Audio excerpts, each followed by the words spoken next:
وسلام على عباده الذين اصطفى أما بعد أعوذ بالله من الشيطان الرجيم بسم الله الرحمن الرحيم والفجر وليال عشر والشفع والوتر صدق الله العظيم. عن أبي هريرة رضي الله عنه قال رسول الله صلى الله عليه وسلم من وجد ساعة فليضحي فلا يقربن مصلانا رواه ابن ماجه.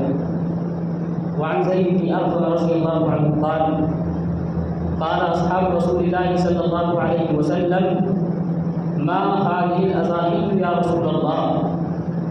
قال سنة أبيكم إبراهيم.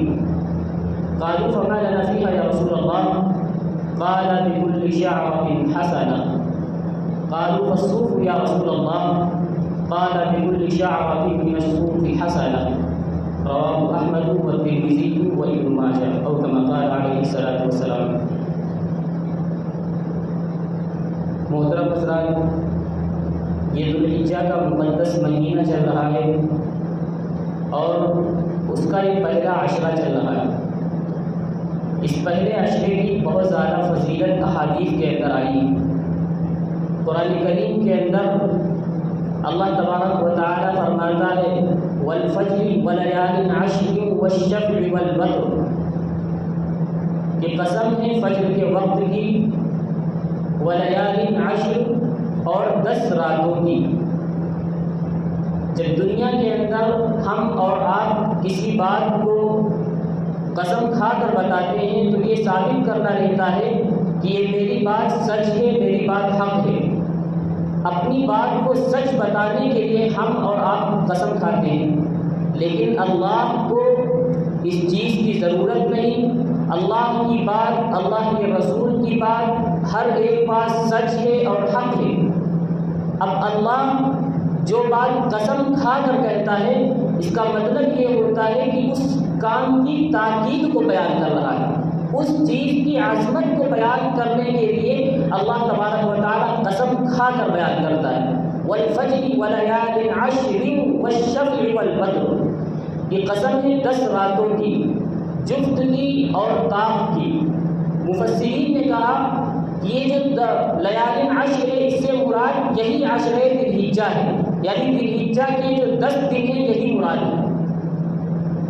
جفت سے ذی الحجہ کی 10ویں تاریخ اور طاق سے 9ویں تاریخ مراد ہے. یہ عشرہ ذی الحجہ کی فضیلت احادیث کے اندر آئی. حضرت عبداللہ بن عباس رضی اللہ عنہ کی روایت ہے، وہ فرماتے ہیں کہ اللہ کے نبی صلی اللہ علیہ وسلم نے ارشاد فرمایا ما من ایام العمل الصالح فیہن احب الی اللہ من هذه الایام العشر، کہ اللہ تبارک و تعالی کو عشرہ ذی الحجہ کے اندر عبادت جتنا پسند ہے اتنی زیادہ کسی دوسرے ایام یا کسی دوسرے مہینے میں پسند نہیں. مفسرین کا اس میں اختلاف ہوا. بعض فرماتے ہیں کہ جو عشرہ ذی الحجہ یعنی ذی الحجہ کے 10 دن ہیں یہ افضل ہیں یا رمضان کا اخیر عشرہ افضل ہے. شیخ عبدالحق محمدی دہلوی رحمۃ اللہ علیہ فرماتے ہیں کہ ذی الحجہ کے 10 دن افضل ہیں اور رمضان کا آخری جو عشرہ آتا ہے اس کی 10 راتیں افضل ہیں. تو آپ اندازہ لگائیں کہ یہ عشرہ ذی الحجہ کتنا بابرکت، کتنا مقدس اور عظیم عشرہ ہے. حضرت ابو ہریرہ کی روایت میں اللہ کے نبی صلی اللہ علیہ وسلم نے ارشاد فرمایا کہ اس پورے عشرے کے اندر جو روزہ رکھے گا تو ایک روزے کا ثواب 1 سال کے برابر ہوگا. اتنا ثواب مل جائے گا. آپ اندازہ کریں کہ جو ایک دن کا روزہ رکھے گا تو 1 سال کے روزوں کا ثواب ملے گا. اسی طریقے سے حضرت ابو قتادہ کی روایت ہے، اللہ کے نبی صلی اللہ علیہ وسلم نے ارشاد فرمایا صیام یوم عرفہ انی احتسب الی اللہ ان یکفر السنۃ التي قبله وبعده. یہ جو یوم عرفہ ہوتا ہے یعنی جس دن ہم لوگ قربانی کرتے ہیں 10ویں ذی الحجہ، اس سے ایک دن پہلے 9ویں ذی الحجہ کو یوم عرفہ بولا جاتا ہے. اس دن کا روزہ جو کوئی رکھے گا تو 2 سال کے گناہ اس کے معاف ہو جائیں گے، 1 سال اگلا 1 سال پچھلا. تو اس پورے عشرے کی بہت زیادہ فضیلت ہے. اس اشرے کے اندر ہمیں خوب زیادہ تلاوت قرآن کرنا چاہیے، عبادات کے اندر اضافہ کر دینا چاہیے، اسی طریقے سے نمازوں کے اندر نوافل کے اندر اضافہ کر دینا چاہیے، اور حتی الامکان یہ کوشش کرنی چاہیے کہ اس اشرے کے اندر ہم سے گناہ نہ ہونے پائے۔ اگر ہم اس سے پہلے جھوٹ بولتے تھے، اس سے پہلے ہم گانے سنتے تھے، وہ تو کبھی بھی جائز نہیں، لیکن اس پورے اشرے کے اندر آپ کو ہم کو زیادہ احتیاط کی ضرورت ہے۔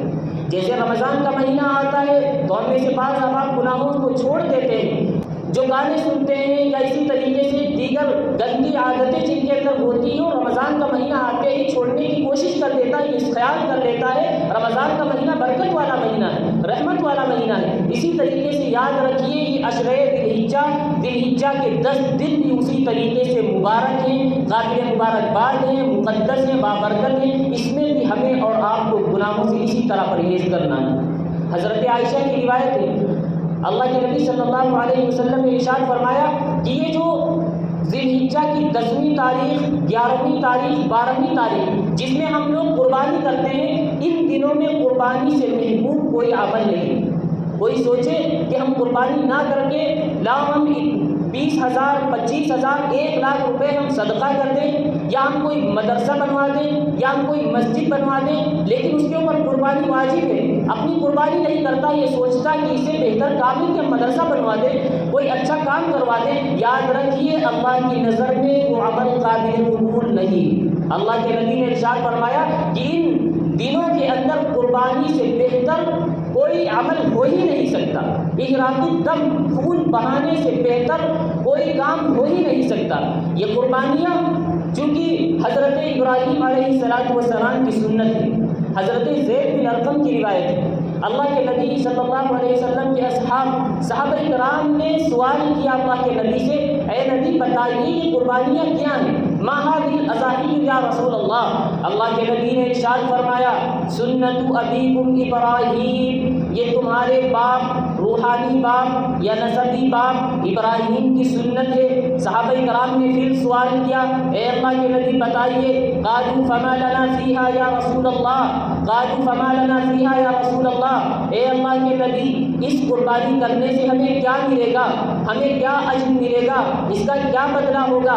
اللہ کے نبی نے ارشاد فرمایا قال بكل شعرۃ حسنہ، قال بكل شعرۃ حسنہ، کہ ہر بال کے بدلے ایک نیکی ہے۔ جانور کے بدن کے اوپر جتنے بال ہوتے ہیں اتنی نیکیاں انسان کے نامہ اعمال کے اندر درج ہو جاتی ہیں جو قربانی کرتا ہے۔ آپ اندازہ لگائیں کہ یہ ذوالحجہ کا مہینہ اور پھر اس کے ایام قربانی کے اندر ہمارے نامہ اعمال کے اندر کس قدر اضافہ ہو جاتا ہوگا۔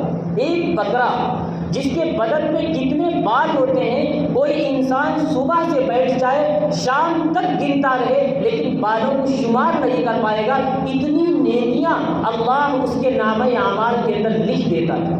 آپ اندازہ لگائیں کہ کتنا عظیم ثواب ہے اور اس کا کتنا بڑا بدلہ ملتا ہے کہ صرف ایک بکرا قربان کرنے کی وجہ سے اتنی نیکیاں مل جاتی ہیں کہ جس کا کوئی شمار نہیں، انسان شمار بھی کرنا چاہے تو شمار نہیں کر سکتا ہے۔ تو یہ قربانی کی فضیلت ہے، اس لیے ہمیں اور آپ کو اگر اللہ نے صاحب وسعت بنایا ہے، صاحب نصاب، ہمارے پاس نصاب کے بقدر ہے، یعنی اس کا نصاب یہ ہے کہ جس کے پاس 52.5 تولہ چاندی، گراموں کے اعتبار سے جب کنورٹ کرتے ہیں تو 612 گرام 360 ملی گرام، 612 گرام 360 ملی گرام چاندی جس کے پاس ہے یا اتنے پیسے ہیں۔ اب ہم نے اس کا حساب لگایا کہ 612 گرام 360 ملی گرام چاندی کتنے کی بیٹھتی ہے، تو تقریباً 1,47,000 بیٹھ رہے ہیں، تقریباً 1,47,000۔ تو جس کے پاس اتنے پیسے ہوں تو اس کے اوپر فوراً قربانی واجب ہو جائے گی، یا اسی طریقے سے پیسے تو نہ ہوں لیکن وہ دکان چلاتا ہے، دکان میں اتنا زیادہ سامان بھرا پڑا ہے جس کی قیمت یہاں تک پہنچ رہی، صاحب نصاب ہے، قربانی اس کے اوپر واجب ہو جائے گی۔ جس کے پاس تھوڑا سا سونا ہے، تھوڑی سی چاندی ہے، تھوڑے سے پیسے ہیں، اب ہم تینوں کو شمار کریں گے کتنے روپے بن رہے ہیں۔ اگر 1,47,000 کے اندر ہیں تب تو قربانی واجب نہیں، لیکن اگر 1,47,000 یا اس کے اوپر پہنچ گئے ہیں تو وہ شریعت کی نگاہ میں صاحب نصاب ہوگا، اس کے اوپر قربانی واجب ہو جائے گی۔ قربانی کے مسئلے کے اندر ایک مسئلہ اور بھی آتا ہے، جیسے زکوٰۃ کے بارے میں آتا ہے کہ 612 گرام چاندی، 360 ملی گرام چاندی ہو، لیکن ضرورت سے کوئی زائد سامان ہے تو نصاب کے اندر شمار نہیں کیا جاتا۔ لیکن یاد رکھیے قربانی کے مسئلے کے اندر جو ہمارے پاس ضرورت سے زائد چیزیں ہوں گی، مثال کے طور پر آپ کے گھر میں 2 فریج رکھے ہوئے، ایک یوز ہوتا ہے، دوسرا یوں ہی رکھا ہوا ہے، یعنی کمپنی سے آیا ہوا ہے، ابھی پیکنگ تک کھلی نہیں، یوں ہی رکھا ہوا ہے، گھر والے اس کو ضرورت سے زائد سمجھتے بھی ہیں، تو یاد رکھیے اس فریج کو بھی اس نصاب کے اندر شمار کر لیا جائے گا۔ مثال کے طور پر فریج ہے 15,000 کا، آپ کے پاس پیسے کتنے ہیں؟ 1 لاکھ روپے۔ اسی طریقے سے تھوڑی چاندی بھی ہے تو ہم فریج کو بھی ملائیں گے 15,000 روپے، پھر 1 لاکھ روپے جو ہیں چاندی ہے، کتنا بیٹھ رہا؟ 1.5 لاکھ ہو گیا، فوراً قربانی اس شخص کے اوپر واجب ہو جائے گی۔ اسی طریقے سے ہمارے پاس 2 موبائل، ایک موبائل لوز ہوتا ہے، ایک کا کبھی نمبر ہی نہیں آتا ہے، غرضے کی ضرورت سے زائد ہم سمجھتے بھی ہیں، یہ قید ہے کہ اس کو ہم ضرورت سے زائد سمجھتے بھی ہیں تو اس موبائل کو بھی نصاب کے اندر شمار کر لیا جائے گا۔ لیکن اگر ہم موبائل استعمال کرتے ہیں، اگر 1 لاکھ کا موبائل ہو پھر بھی قربانی واجب نہیں، اگر اس کے علاوہ آپ کے بینک اکاؤنٹ میں روپے نہیں ہیں یا بینک اکاؤنٹ میں روپے نہیں لیکن اتنا سونا چاندی ہے تو اس کے اوپر قربانی واجب ہو جائے گی۔ عام طور پہ عورتوں کے پاس چونکہ زیورات موجود ہوتے ہیں، بعض عورتیں یہ بہانہ کرتی ہیں کہ میرے پاس پیسے تو ہیں نہیں، قربانی کہاں سے کریں، لیکن ان کے پاس اتنا زیور ہے کہ جس کی قیمت 1.5 لاکھ پہنچ رہی ہے، یاد رکھیے وہ عورت صاحب نصاب ہے، اس کے اوپر قربانی واجب ہے۔ ضرورت سے زائد جو بھی سامان ہے اس کو اس میں شمار کر لیا جائے گا اور پھر دیکھا جائے گا 1.5 لاکھ کے فقط اگر پہنچ رہا ہے تو اس کے اوپر قربانی واجب ہو جائے گی۔ اب جس کے اوپر قربانی واجب ہو گئی پھر بھی وہ قربانی نہ کرے، اللہ کے نبی صلی اللہ علیہ وسلم کی بڑی سخت وعید ہے، ابن ماجہ شریف کے اندر یہ روایت موجود ہے۔ اللہ کے نبی صلی اللہ علیہ وسلم نے ارشاد فرمایا کہ جس شخص کے پاس گنجائش ہو، وسعت ہو، پھر بھی قربانی نہ کرے، فلن یضحی فلا یقربن مصلانا، اللہ کے نبی نے یہ وارننگ دی، ارشاد فرمایا کہ وہ ہماری عیدگاہ کے قریب بھی نہ دکھ جائے۔ یہ نہیں فرمایا کہ میری عیدگاہ میں نہ آ جائے، بلکہ کہا عیدگاہ کے قریب بھی نہ دکھ جائے وہ شخص۔ اتنی سخت وعید اللہ کے نبی صلی اللہ علیہ وسلم ارشاد فرما رہے ہیں، اتنا زیادہ غصہ دکھا رہے ہیں ایسے شخص کے اوپر کہ جو صاحب نصاب ہو، اس کے پاس وسعت ہو، قربانی کر سکتا ہو، پھر بھی قربانی نہ کرے۔ فلن یضحی فلا یقربن مصلانا، ہماری عیدگاہ کے قریب تک نہ بڑھ کر۔ اس لیے عزیزوں، اگر اللہ نے ہمیں اور آپ کو صاحب نصاب بنایا ہے، 1.5 لاکھ کے بقدر آپ کے پاس چاندی، سونا، مال تجارت یا ضرورت سے زائد سامان ہو، اس شخص کے اوپر قربانی واجب ہو جائے گی۔ پھر قربانی کا کوئی بدل نہیں ہو سکتا۔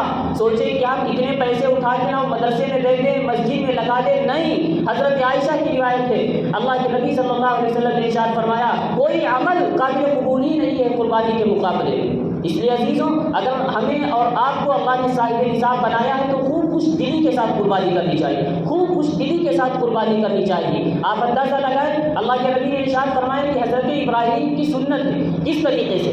حضرت ابراہیم علیہ السلام کی عمر کافی ہو چکی تھی، 86 سال۔ علامہ ابن کثیر رحمۃ اللہ علیہ نے لکھا اپنی تفسیر ابن کثیر کے اندر کہ 86 سال کی عمر ہو چکی ہے، ابھی کوئی اولاد نہیں۔ حضرت ابراہیم کو شوق پیدا ہوا، یہ آرزو پیدا ہوئی، یہ تمنا ہوئی کہ میرا بھی کوئی ایک بیٹا پیدا ہو جائے، چونکہ کوئی سے پہلا بیٹا نہیں تھا۔ حضرت ابراہیم نے دعا کی رب هب لي من الصالحین، رب هب لي من الصالحین، سورہ صافات آیت نمبر 100، رب هب لي من الصالحین، اے میرے اللہ مجھے نیک اور فرما بردار بیٹا عطا کر دیجئے۔